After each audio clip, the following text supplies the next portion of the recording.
മുതിർന്ന സംഘപ്രചാരകൻ ഒ രാഘവൻ നവതി ആഘോഷത്തിന്റെ ഭാഗമായി കോഴിക്കോട് സംഘടിപ്പിച്ച രാഘവീയം കേന്ദ്രമന്ത്രി ജോർജ് കുര്യൻ ഉദ്ഘാടനം ചെയ്തു. ബിജെപി സംസ്ഥാന അധ്യക്ഷൻ കെ സുരേന്ദ്രൻ, സ്വാമി ചിദാനന്ദപുരി എന്നിവർ ചടങ്ങിൽ പങ്കെടുത്തു. പരാജയവും തിരിച്ചടിയും കാര്യമാക്കാത്ത വ്യക്തിത്വമായിരുന്നു ഒ രാഘവേട്ടനെന്ന് കേന്ദ്രമന്ത്രി ജോർജ് കുര്യൻ പറഞ്ഞു. ആശയപ്രവാഹത്തിന്റെ വ്യക്തിത്വമായി മാറുകയായിരുന്നു. ഇത്തരം പ്രവർത്തകരാണ് പ്രസ്ഥാനത്തിന്റെ ജീവനാഡിയെന്നും അദ്ദേഹം പറഞ്ഞു. ആശയത്തിൽ വിശ്വസിക്കുന്നയാളിന്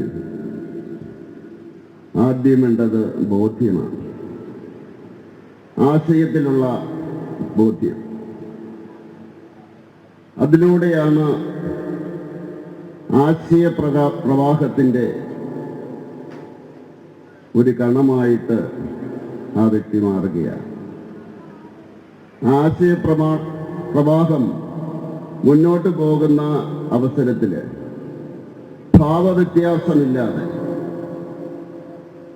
പരാജയങ്ങളും തിരിച്ചടികളും ബാധിക്കാതെ ശാന്തമായി നിശബ്ദമായി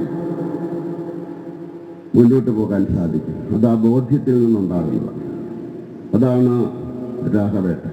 ഭാരതാംബയ്ക്ക് വേണ്ടി സേവകരാവാനുള്ള സന്ദേശം നവതി ആഘോഷിക്കുന്ന വ്യക്തിയിൽ നിന്നും ഉൾക്കൊള്ളണമെന്ന് അനുഗ്രഹ പ്രഭാഷണം നടത്തിയ കൊളത്തൂർ അദ്വൈതാശ്രമം മഠാധിപതി സ്വാമി ചിദാനന്ദപുരി പറഞ്ഞു. ഇവിടെ ആദരിക്കപ്പെടുന്നത് ഒരു വ്യക്തിയല്ല, മറിച്ച് ജീവിതത്തിൽ അനുവർത്തിക്കേണ്ടുന്ന ഒരാശയമാണ്, ആദർശമാണ്.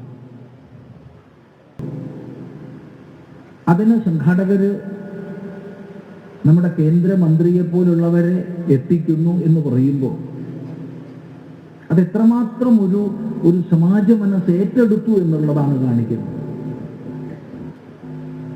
ആ ഒരു സന്ദേശം നമുക്ക് ഉൾക്കൊള്ളാൻ കഴിയുക, അത് മാത്രമേ വേണ്ടൂ. രാഘവേട്ടന്റെ ജീവിതം പുതുതലമുറയ്ക്ക് പ്രചോദനമാണെന്ന് നവനിധി സമർപ്പണം നടത്തി കെ സുരേന്ദ്രൻ പറഞ്ഞു. രാഘവേട്ടനെ അനുസ്മരിക്കാൻ നമ്മൾ സമയം കണ്ടെത്തി. അദ്ദേഹത്തിന്റെ ഓർമ്മകൾ, അദ്ദേഹത്തിന്റെ ജീവിതം, അദ്ദേഹത്തിനെ അഭിനന്ദിക്കാൻ, ആദരിക്കാൻ നമ്മൾ സമയം കണ്ടെത്തി. അദ്ദേഹത്തിന്റെ ജീവിതം അടുത്ത തലമുറയ്ക്ക് പാഠമാവുന്ന രീതിയിൽ ഒരു നവതി നമ്മൾ സംഘടിപ്പിച്ചു. അതിന് മുൻകൈ എടുത്ത എല്ലാവരെയും ഞാൻ അഭിനന്ദിക്കുന്നു. പുത്തഞ്ചേരി ഹരിസ്മൃതിയിൽ നടന്ന പരിപാടിയിൽ വിദ്യാനികേതൻ സംസ്ഥാന അധ്യക്ഷൻ പി ഗോപാലൻകുട്ടി മാസ്റ്റർ ഉപഹാര സമർപ്പണം നടത്തി. T P Rajan master, T Sudheesh തുടങ്ങി നിരവധി പേർ ആശംസകൾ നേർന്ന് സംസാരിച്ചു. ജനം, കോഴിക്കോട്.